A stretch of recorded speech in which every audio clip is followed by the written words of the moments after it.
This meeting is being recorded. She always scares me, that woman. We're doing here, getting rid of here.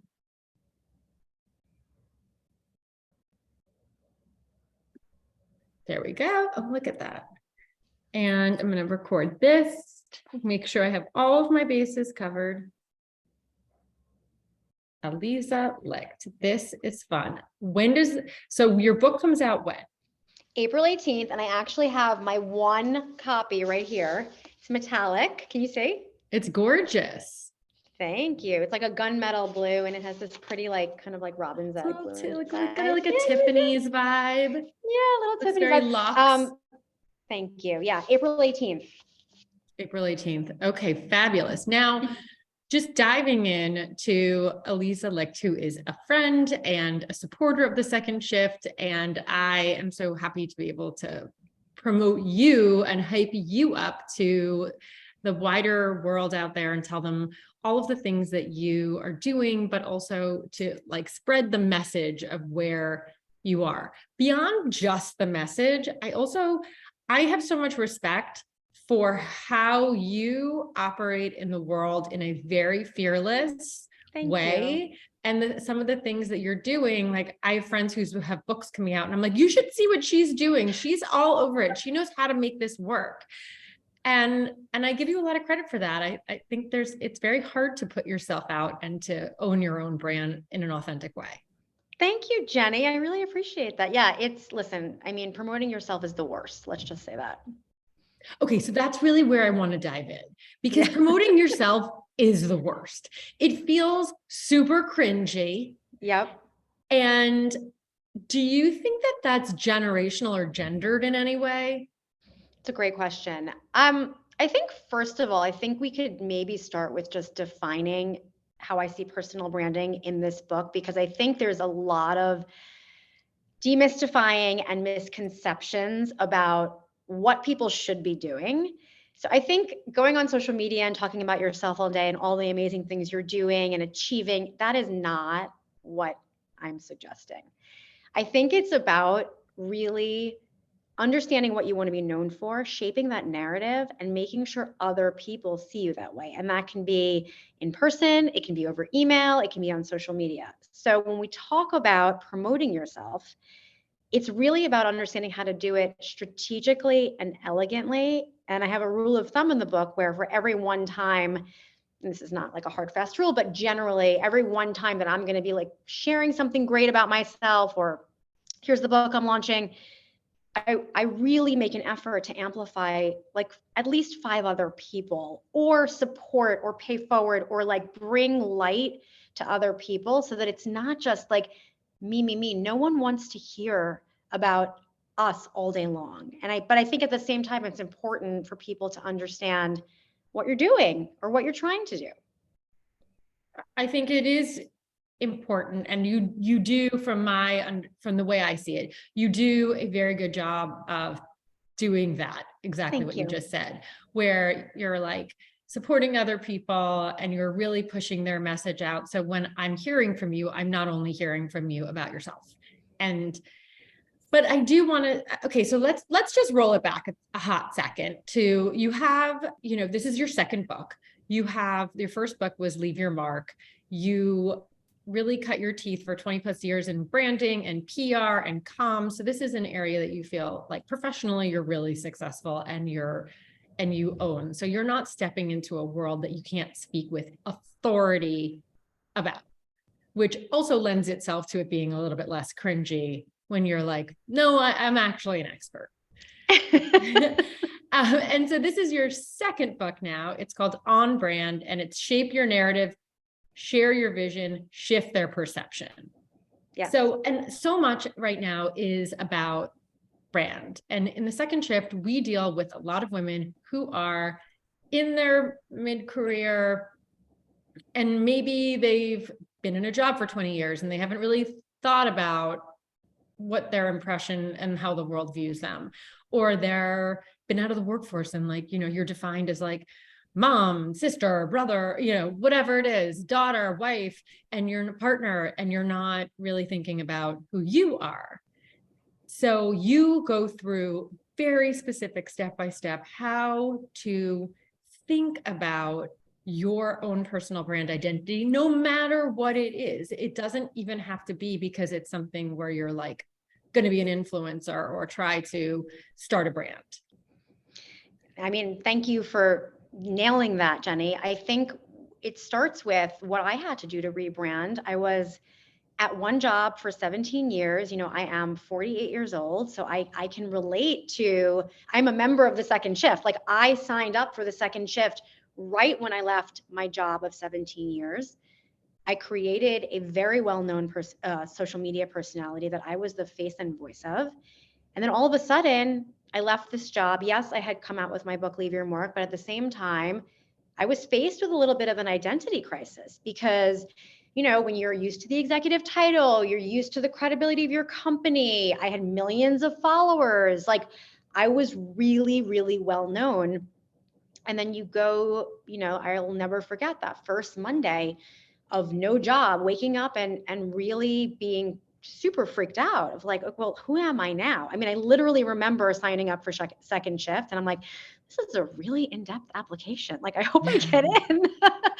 But really, that is kind of why this book starts off that way, because we need to put the same effort and equity into our own names. And in Leave Your Mark, I coined it last name syndrome because I was Aliza from DKNY and I was really proud. And that was my identity. Work becomes your identity, but it really should be additive to who you are as a person from the beginning. So this book and On Brand, that is what I'm teaching people to do, is to value what their name means and how other people see them. So I have a friend who, let's use her as an example. So Okay. she's worked at Condé Nast in marketing, integrated marketing, you know, for 20 years. And now her contract, she's been in a contractor role, her contract is up and she's looking for a new opportunity. And so she comes to me and she joined the second shift and she's like, oh my God, I'm not retiring. I want to keep working, but like, I haven't looked at my LinkedIn. I haven't looked at my resume. I don't know what I'm supposed to do. And she has to now go out and figure out, what does she want to do? Who's going to hire? And I see this happen all the time. There's like a super crisis of confidence and identity when you have been somewhere that you're like, well, this is where I work. Well, this is what I do. And now who am I? Who's going to want to hire me? How would you advise her to think from like day one, okay, tomorrow's that Monday that I'm not going into work? What am I doing?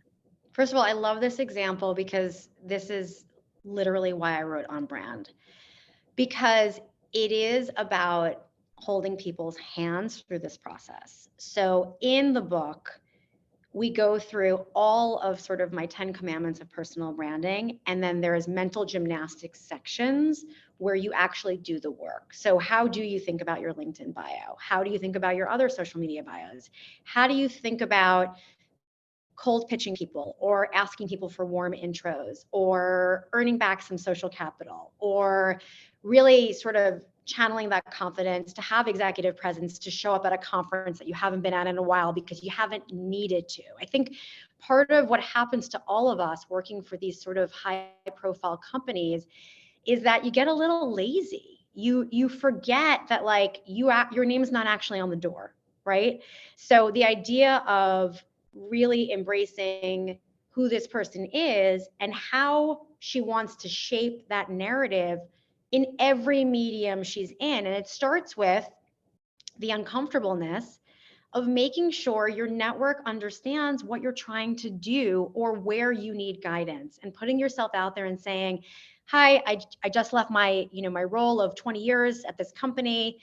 I know we haven't caught up in a while. I'd love to hear where you're up to and catch you up on what I'm looking to do and see if there's a way we can help each other. But you have to sort of put the pride away and make those communication asks, because no one's going to know what you're trying to do unless you tell them.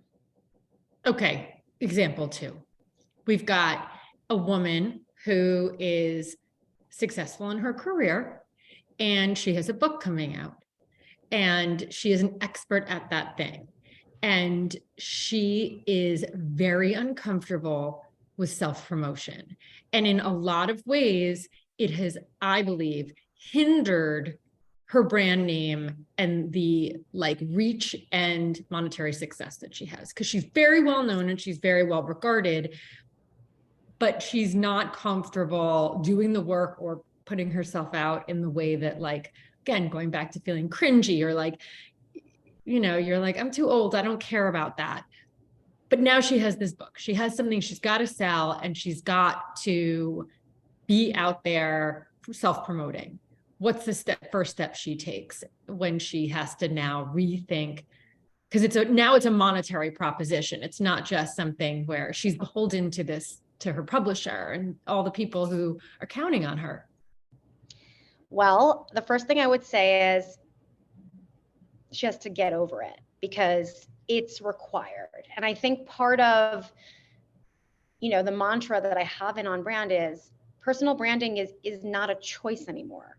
Like, it's required, because we live in a world that is basically virtual. So you can easily become invisible. You're not showing up. You're not running over to someone's desk. You're not going out every night necessarily like we used to back in the day. I mean, Jenny, you probably went out every single night back in the day. So did I.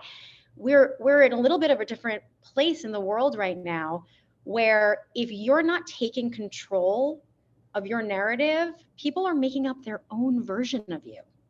And that's the danger. And that, as a former publicist, it's like always we would think of like, what's the headline? What's the hook? How are we leading the witness to tell the story in the way we want them to? So in the sort of executive presence presentation, own the room section of On Brand, I begin with the story that growing up, I had a stutter. I literally would avoid speaking in public in any way, shape, or form. Like, I wouldn't do book reports, I wouldn't do school plays, nothing. I was petrified of speaking. And now I've done Good Morning America. So that's all to say that if you practice and you train with the right people, you can get comfortable. And and I like what you say, you don't really have a choice right now, No, unless your choice is to be invisible. And that's how you want to like be in life. If you have anything that you want to do professionally, your choice is that you have to be out there. And especially I think for women in like mid to senior level, like you can be invisible very easily in a very highly and viral youth culture. Yes. And I also think part of having a strong personal brand is marrying how you see yourself with how other people see you. And really, at the end of the day, the goal is to have your name be dropped in rooms you're not in, right? To be recommended for something that you didn't even know was an opportunity, but someone thought of you because they know the value you add and they know what you do. Yeah, I suffer from the same thing. I was in TV, and that was for a million years. And I always wanted to be Diane Sawyer. That's what I wanted to be. And then I worked in TV behind the scenes, producing whatever. And I did go on camera, but I have to say, like, I found it in a lot of ways, depending on the job, painful. I didn't like, and I was like, well, this isn't great, because this is all I've ever wanted to do. And I'm not really that comfortable, and I don't really like doing it that much. Depending on, what I was doing. And now I have like this company, and, we're the face of it. And I, for years, felt kind of uncomfortable, even like putting this out. It was easier when it was a company that you were putting out like the second shift as its own brand, than to own and step forward as like a person who's responsible or the face of the brand. And you can't do that anymore.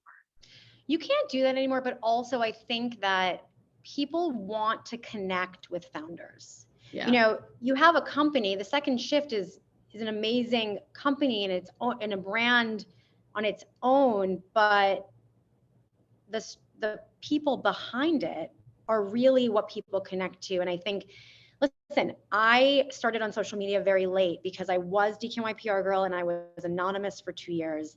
I didn't want anyone to figure it out. So Aliza Licht did not have social media till years later. When Instagram started pushing reels, I was like, oh, hell no. I don't want my entire face to be all over my feed. I don't want to be speaking to camera.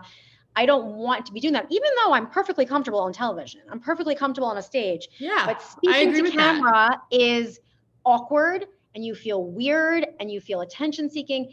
So in thinking about how to make it palatable, I was like, okay, it cannot be this heavy lift. Like, what can I do? How can I make content creation fit into what I'm already doing? So every morning I'm getting ready at my makeup table, put a ring light over there, make it super low lift, really casual. That was step one. Step two was the actual messaging. And I decided for me to feel comfortable doing that, it needed to be in service of whoever's listening. So if I can inspire or educate or advise, then I felt okay about it because I was offering something. So I think if you think of it in terms of like, how can you help someone else through your content strategy, it makes it much easier to digest, especially if you're like not that into it in the first place. Do you recommend that people meld personal and professional? Because like I've kept my things very separate. There's like the second shift, full on Instagram, TikTok, whatever. And it's very like focused on professional stuff. It's not like, here's my kids. Right. And then there's, the stupid pictures of my kids on my own private personal stuff. And that's sort of how we figured it out. There's also, it's not just me, it's me, Gina Kemp. So, it makes more sense. How do you navigate that and recommend what people do with that? So there's no rule that says to be successful on social media, you need to share everything in your private life. So that's a choice, right? So first of all, I think it's perfectly fine to separate your company, your brand from you personally. I do think there is a lot more crescendo that can happen and sort of halo effect for your company if you sprinkle yourself into that strategy. So I'm not talking about the kids, but as a founder, showing up on that other feed to make a connection to the audience. But no, I think it's completely fine that it's a decision, right? And I think people need to, and this is part of the exercises in the book, is understanding like, well, how much do you want to share? Or maybe you don't want to be on social media at all. And then what does that look like? And how can you build your personal brand without it? There's certain things that are non-negotiable, which I do share in the book, but what are non-negotiable? You must be on LinkedIn. Yeah. Must. It's a non-starter. I think that and LinkedIn doesn't feel that cringy. No, because it's a professional social network, but I think there's also a way to do LinkedIn well. And you have to be active on LinkedIn. Yes, it's not just throwing up a page and connecting with people, right? But I think that, in On Brand, I take you through the exercises of like creating a Venn diagram, thinking about what you speak about a lot or what you want to speak about, finding that center middle, thinking about, okay, what are your guardrails? What are things that you absolutely want to make sure you talk about? What are things that you're not going to touch? What are you comfortable with from a content perspective? Maybe you're not comfortable on video. Then what does that mean for your content strategy? So all of that goes into it. And I try to make it really, really simple because, people who are reading this are not like social media managers. They're like regular people who maybe want to just increase their visibility and their own voice. And that's, I think the goal is to get more comfortable understanding how you want to show up. Yeah, it's so funny because we have kids that are similar ages and it's so second nature to them. They were born in it. They're born in it. It's so second nature to them. It's so fluid. The idea of like, no, you put this here. No, you never, put this kind of picture here. This is how you own the way that you are presenting yourself in such a savvy way for these like little kids.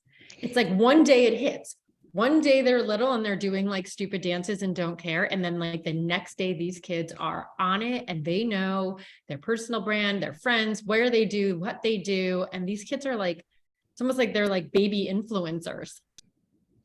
Well, yes, but I think, the one thing, and I've certainly spoken about this with my kids, I have, Sabrina's 15 and Jonathan's 18, how they speak on social media to their friends and on Snapchat DM is not how they can speak in a professional environment. Yeah. So making them understand email correspondence, and like, especially like Jonathan had his first internship last summer, and I'm like, do you even know how to send a proper email? Like you're not abbreviating in the way that you guys speak on social DMs. Like, so there's that WYD. right, To your exactly. boss. So exactly. So, or acting like you're best friends with your boss when you just started working with them. There is definitely, maybe this is the next book, but there's definitely a learning curve. You know what? It would actually be a great book, because I even had that this year where my son had to write a bunch of thank you notes. And I was like, this is totally unacceptable. How you think you're going to write this? Like, we're going to do it again. No, we're going to do it again. And I made him rewrite the notes. And I know it made me sound like, like a crazy person for a little bit, but this is a life skill you need to know how to do. And no one else is teaching you this. Oh yeah. Oh yeah. Because a thank you note, again, on your personal brand, things that you need to know, things you need to know how to write a thank you note, how to show up because that is in essence, the mark you leave afterwards. Absolutely. Can we talk about executive presence for a second? Yes. Let's do it. I think that's a section that is very interesting. And I'd love to just dive into that for a minute. How do you define executive presence and how do you create it? Especially if you don't feel like you are it. Well, I think or you have it, I guess. I think it is a little bit of understanding the effect you have when you walk into a room, right? And Aliza Cohn is my startup coach expert in on brand. And the way that she phrases it is having weight in a meeting. Like, how much weight do you have in a meeting? And that changes based on your seniority. For me as a person, I think it's understanding that you deserve a seat at the table, you have a seat at the table, and once you're sitting there, you're contributing in a way that you are sharing ideas and you're coming to the conversation with a unique perspective. Because I think part of executive presence, it really does go hand in hand with thought leadership and not being afraid to say why you think something is a good idea or isn't a good idea. And that is something that I will say, like, I definitely get this from my mother, but my sister and I were always raised to have a very strong point of view. So even when I was like a PR assistant back in the day, I always was confident to say why I thought something was a good idea. And sometimes probably to the wrong person, like to the CEO of the company or whatever, but like, that's how you manage up too. So I think understanding that you have value in a situation, in a meeting, in a presentation, and being able to articulate that value is what executive presence is. So do you think that there's been kind of like an old model, right? So the old model in that meeting was very sort of like a masculine energy, coming in and trying to, like, maybe not so much in, like, depending on the industry you're in. Like, my company definitely doesn't have any sort of masculine energy or real hierarchy, but there have been, and in the past, in other jobs I've had there, you walk in and I think some of the inauthenticity people feel, or the fear that they have, and like lack of confidence, came from feeling like they needed to pretend to be more like, the suits in the room, and really not owning their own, like, what they bring to the table. Being a woman, the femininity, the strength that you bring to it, the perspective that you have, the buying power you have, the experience you have. And being afraid to to speak up. So do you think that's like a paradigm that's shifting now? And with books like yours, especially teaching people how to like own themselves in their own skin? Such a good question. I think that part of having that confidence and being able to channel it, and it's not that you're bulldozing a meeting and you're coming in like you own it. It's more that you're prepared and you know how you're going to contribute. And I think a lot of people use the meeting to prepare. And the better way to do it is asking for an agenda in advance, knowing what the discussion points are going to be, doing some research ahead of time, thinking through, do you have any ideas that you'll be excited to share off the bat? And that goes for any level of person. That can be a coordinator at a company, can impress their entire organization by coming prepared like that. But so I think it's about being able to confidently share ideas, and the only way you can do that is to know that you are adding value, and the only way you can do that is if you are prepared. I couldn't agree more. I believe like I'm the deepest researcher preparer there is, because I also, based on my experience in the past being an interviewer, I was always so scared in a lot of ways. Like the way that I felt safe, secure, and confident in being able to like hold my own was by knowing that I knew everything, that I was prepared, that I had all the information, and that like there was no winging it. I think as you get older, smart. you can fake it a little more. But to be honest, look, I still have all my notes. I've done my research. I don't show up blind. I appreciate that. I think that, it's a good lesson in life to be professional and to be taken seriously. And if you want to be taken seriously, you have to take yourself seriously. Absolutely. Okay. So you've written now 2 books. Where does your self-confidence come from? You mentioned your mom, but like, do you ever feel impostery, or do you just like so fully own this brand of who you are and your own confidence? Okay. Well, first of all, I said no to my first book deal because I was scared to write it, because I thought no one would read it. So let's start there. I think what I've been able to do is, and I put this in on brand, is rebrand fear for myself. And this is what I hope other people will do, because we all feel it. We all sometimes feel inadequate, or like, how did we get here? Or do we deserve to be here? There's people who know more. Like, why did I get it? Why am I the one? So there's a couple of questions that I, pose in the book. And the first one is like, why not me? Like, why can it not be you? Right? Every single person has a unique perspective. No one has the same experience. Everyone has their own personal brand. That's what's beautiful about personal branding. Like, no one can have yours. Like, it's individual. But yes, I mean, I think it's identifying the fear and asking yourself, like, okay, why am I scared? So for Leave Your Mark, it's like, I said no. And then the editor was like, well, like, you tweet so many times a day, like, it's not that big a deal. Like, you already are writing hundreds of words a day. And I basically put it off. And then when I really looked at it, I was like, well, why am I scared? I'm scared because I don't know what I'm going to write about. I'm scared because what if people hate it? I'm scared because what if no one buys it? All the things you can convince yourself as to why you shouldn't do something. And then I said to myself, well, that's exactly why you have to do it. And even with the Leave Your Mark podcast, Jenny, I was like, I'm going to do a podcast.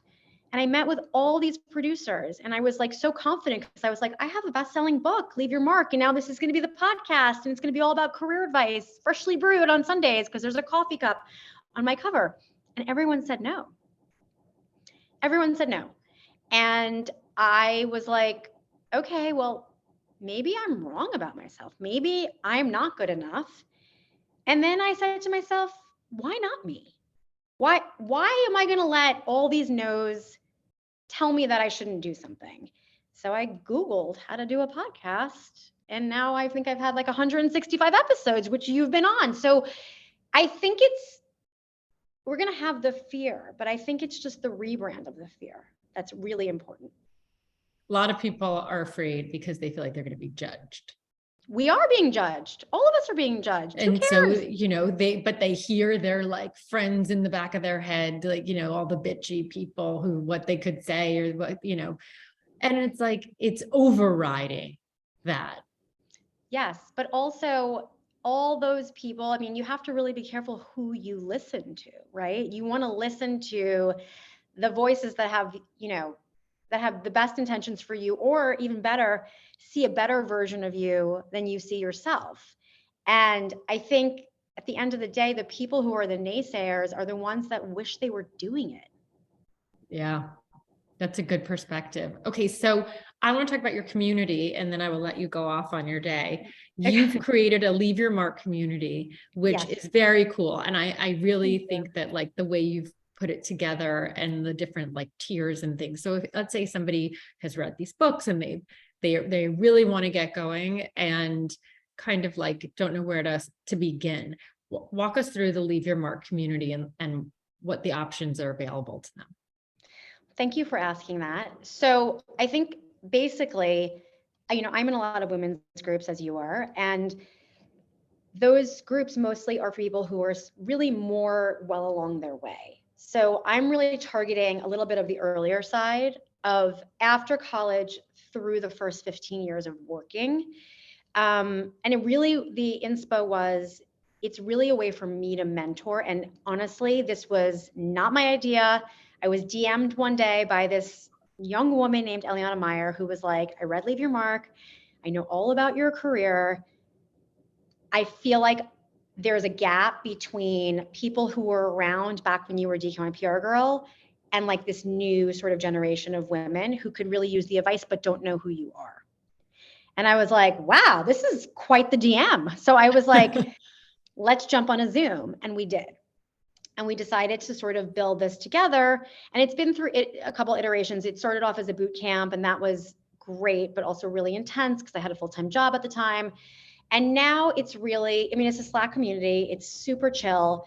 And it's a way for people, well, it's first of all, it's very curated. So it's vetted, and your LinkedIn profile is how you sort of apply. There's an application process. And then, there's the silver level, which is just like, come, get approved, be in the Slack, meet like-minded people. I'm in there, always there, a DM away for a quick question or whatever. And then there's the gold and the platinum, which is more like one-on-one time with me. So if you need interview coaching, or you need negotiation skills, or you have an issue and you want to like troubleshoot, so that's more just like private time. So it's something that I'm really, the tiers are actually quite new, and I'm testing it out to see how it works, because I'm trying to think through how to scale this, but also not, obviously it's Ruin my it. time. So like, Yeah. I can't spend like, 25 hours a week just doing one-on-ones. So that's really how I mentor. But then there's another section on alizalicht.com, which is really the personal branding part. And that is consulting. So that is really, if you read On Brand and you're like, this is amazing, I want to do it, I cannot do this by myself, that is where people can work with me directly to help them work through what's in the book. How many women do you have in this community? Because that's a lot of time. Yeah. Well, right now it's small. It's like 35 women, and hopefully it'll grow. Yeah, but still manageable. Yes. You've got a lot on your plate. Well, keeping it interesting. I think it's fantastic. Thank you so much for taking all of the lessons that you've learned throughout your life and mentoring through these books, like everyone who has access to it, and giving them the ability to do what you did and to create a brand that sticks, and to have the confidence to do it, and to put on some red lipstick and put on a ring light and call it a day. I look at you and your social media posts, and I'm like, oh, I should be doing that. I don't feel like I have anything to say today. I don't know what I'm gonna do. I can't put my makeup on the thing, but I'm trying. Well, first of all, thank you. Second of all, I do want to say to that point, if I don't have something to say, this is why I don't have a content strategy. I don't say it. I think when it becomes obligatory, that's when it's bad. But I also want to say thank you to you, because I think the Second Shift is such an important company. I think what you're doing for women and recognizing the value and the brilliance that so many people have midway through and after a long role is an extraordinary gift. And I was so excited to join the Second Shift after I left my corporate role for so many years. And I think it's a really important message that you're putting out, that your value doesn't dissipate just because you leave that long-term corporate role, and you still have so much to give and multiple partners, projects, etc. So thank you for what you do. Thank you. And I'm going to suggest everybody read this book, these books, both, because there's a huge amount that people need to get on, because this, I think, is a big area where there's like a little bit of a lack in like as a generationally, it's just not second nature to most of the women in our network. So we've got to get on it and get better at it. So read the books. Thank you. Well, hopefully On Brand makes it easy. And if not, I'm literally an email away. So. Okay. Does anyone have any questions? I see there's people who are in attendees, but no one's written anything. So I'm throw a question in the chat just really quickly. Otherwise, I'm going to assume that we got all the questions answered. I feel like good about it. You asked great questions. So I can't imagine, but I'm also, you want to know my lipstick color, I'm happy to tell you. I mean, Sephora 01 red.